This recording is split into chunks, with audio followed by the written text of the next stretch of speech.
Visiblement épuisé, ce jeune Marocain lutte contre les vagues dans l'espoir de rejoindre l'enclave espagnole Ceuta.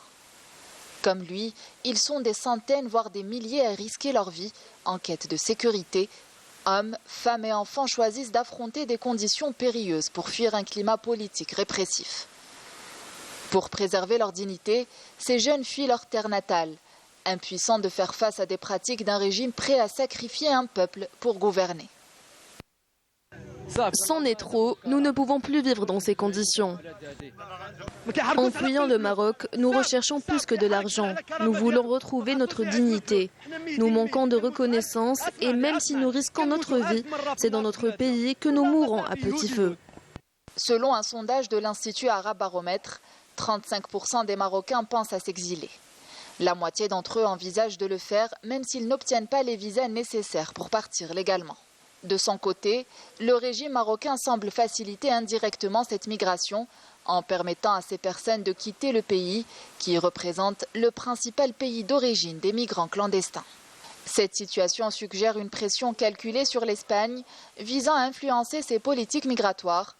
Le Makhzen tente d'utiliser cette crise pour servir ses propres objectifs politiques.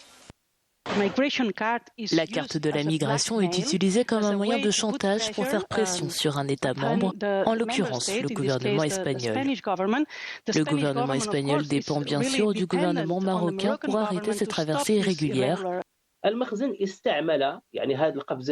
Le Maroc exerce une pression sur l'Espagne en adoptant une politique migratoire intense.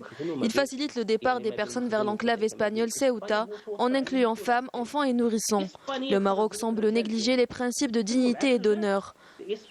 En utilisant les migrants comme levier de pression, le Maroc fait fi du sort des individus qu'il envoie. La crise migratoire vers Ceuta ou encore Melilla est également le reflet d'une économie marocaine en grande difficulté.